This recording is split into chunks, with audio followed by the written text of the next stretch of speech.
Exodus 2.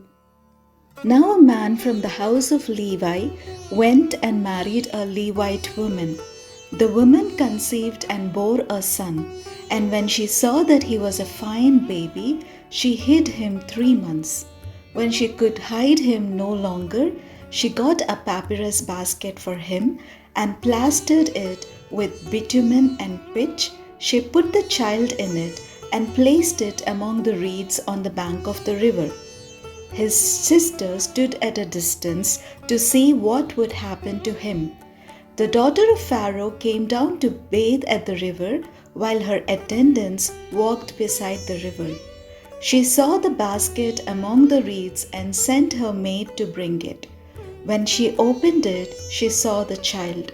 He was crying and she took pity on him. "This must be one of the Hebrews' children," she said. Then his sister said to Pharaoh's daughter, "Shall I go and get you a nurse from the Hebrew women to nurse the child for you?" Pharaoh's daughter said to her, "Yes." So the girl went and called the child's mother. Pharaoh's daughter said to her, "Take this child and nurse it for me, and I will give you your wages." So the woman took the child and nursed it. When the child grew up, she brought him to Pharaoh's daughter, and she took him as her son. She named him Moses because she said, "I drew him out of the water." One day after Moses had grown up, he went out to his people and saw the forced labor. He saw an Egyptian beating a Hebrew, one of his kinsfolk. He looked this way and that, and seeing no one, he killed the Egyptian and hid him in the sand. When he went out the next day, he saw 2 Hebrews fighting, and he said to the one who was in the wrong, "Why do you strike your fellow Hebrew?" He answered, "Who made you a ruler and judge over us?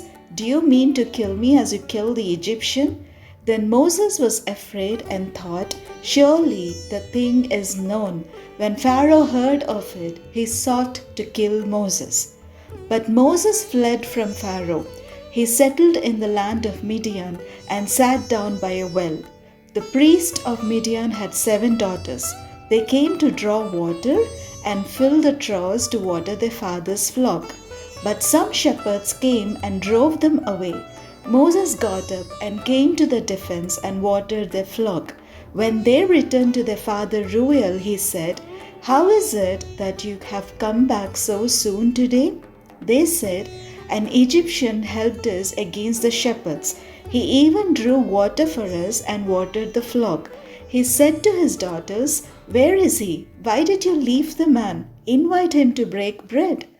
Moses agreed to stay with the man, and he gave Moses his daughter Zipporah in marriage.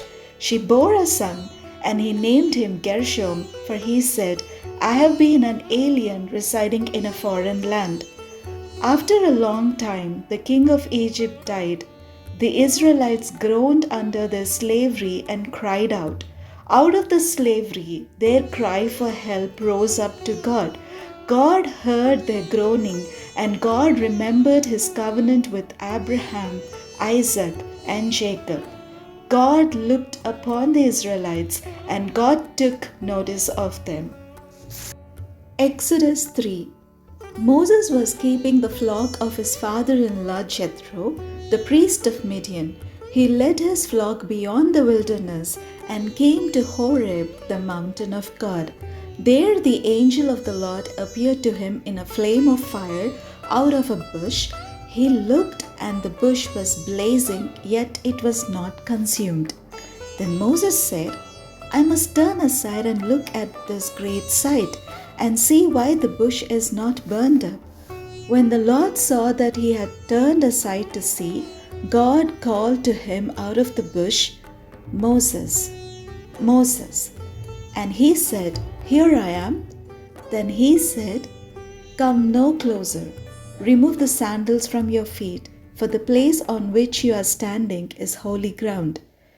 He said further, "I am the God of your father, the God of Abraham, the God of Isaac, and the God of Jacob." And Moses hid his face, for he was afraid to look at God. Then the Lord said, I have observed the misery of my people who are in Egypt. I have heard their cry on account of their taskmasters. Indeed, I know their sufferings, and I have come down to deliver them from the Egyptians and to bring them up out of that land to a good and broad land, a land flowing with milk and honey, to the country of the Canaanites, the Hittites, the Amorites, the Perizzites, the Hivites, and the Jebusites. The cry of the Israelites has now come to me. I have also seen how the Egyptians oppressed them. So come, I will send you to Pharaoh to bring my people, the Israelites, out of Egypt. But Moses said to God, Who am I that I should go to Pharaoh and bring the Israelites out of Egypt? He said, I will be with you, and this shall be the sign for you, that it is I who sent you. When you have brought the people out of Egypt, you shall worship God on this mountain. But Moses said to God, If I come to the Israelites and say to them, The God of your ancestors has sent me to you, and they ask me, What is his name? What shall I say to them? God said to Moses, I am who I am. He said further, Thus you shall say to the Israelites, I am has sent me to you. God also said to Moses, Thus you shall say to the Israelites, The Lord, the God of your ancestors, the God of Abraham, the God of Isaac, and the God of Jacob has sent me to you.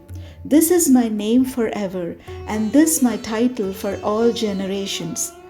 Go and assemble the elders of Israel and say to them, The Lord, the God of your ancestors, the God of Abraham, of Isaac, and of Jacob has appeared to me, saying, I have given heed to you and to what has been done to you in Egypt.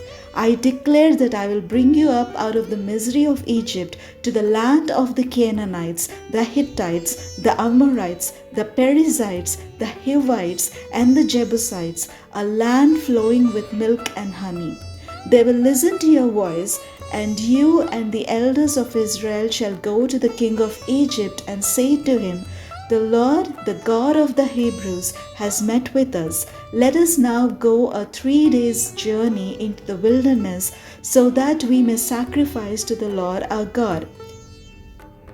I know, however, that the king of Egypt will not let you go unless compelled by a mighty hand. So I will stretch out my hand and strike Egypt with all my wonders that I will perform in it. After that, he will let you go. I will bring this people into such favor with the Egyptians that when you go, you will not go empty handed. Each woman shall ask her neighbor, and any woman living in the neighbor's house, for jewelry of silver and of gold and clothing, and you shall put them on your sons and on your daughters, and so you shall plunder the Egyptians. Exodus 4. Then Moses answered, But suppose they do not believe me or listen to me, but say, The Lord did not appear to you. The Lord said to him, What is that in your hand? He said, A staff. And he said, Throw it on the ground. So he threw the staff on the ground, and it became a snake, and Moses drew back from it. Then the Lord said to Moses, Reach out your hand and seize it by the tail. So he reached out his hand and grasped it, and it became a staff in his hand, so that they may believe that the Lord, the God of their ancestors, the God of Abraham, the God of Isaac, and the God of Jacob has appeared to you. Again the Lord said to him, Put your hand inside your cloak. He put his hand into his cloak, and when he took it out, his hand was leprous, as white as snow. Then God said, Put your hand back into your cloak. So he put his hand back into his cloak, and when he took it out, it was restored like the rest of his body. If they will not believe you or heed the first sign, they may believe the second sign. If they will not believe even these 2 signs or heed you, you shall take some water from the Nile and pour it on the dry ground, and the water that you shall take from the Nile will become blood on the dry ground. But Moses said to the Lord, O my Lord, I have never been eloquent, neither in the past nor even now that you have spoken to your servant, but I am slow of speech and slow of tongue. Then the Lord said to him, Who gives speech to mortals? Who makes them mute or deaf, seeing or blind? Is it not I, the Lord? Now go, and I will be with your mouth and teach you what you are to speak. But he said, O my Lord, please send someone else. Then the anger of the Lord was kindled against Moses, and he said, What of your brother Aaron the Levite? I know that he can speak fluently. Even now he is coming out to meet you, and when he sees you, his heart will be glad. You shall speak to him and put the words in his mouth, and I will be with your mouth and with his mouth, and will teach you what you shall do. He indeed shall speak for you to the people. He shall serve as a mouth for you, and you shall serve as God for him. Take in your hand the staff with which you shall perform the signs.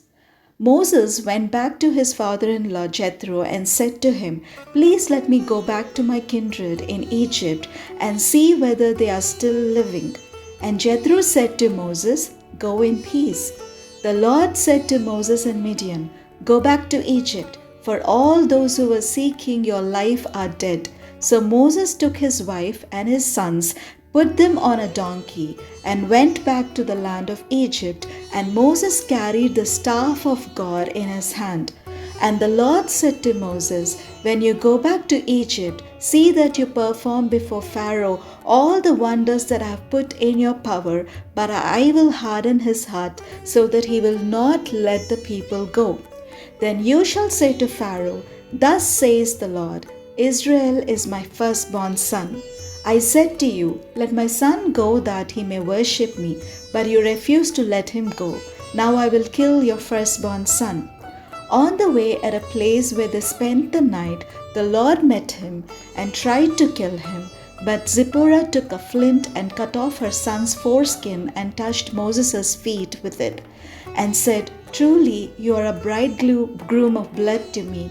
So he let him alone. It was then she said, A bridegroom of blood by circumcision. The Lord said to Aaron, Go into the wilderness to meet Moses. So he went, and he met him at the mountain of God and kissed him. Moses told Aaron all the words of the Lord with which he had sent him, and all the signs with which he had charged him. Then Moses and Aaron went and assembled all the elders of the Israelites. Aaron spoke all the words that the Lord had spoken to him, Moses, and performed the signs in the sight of the people.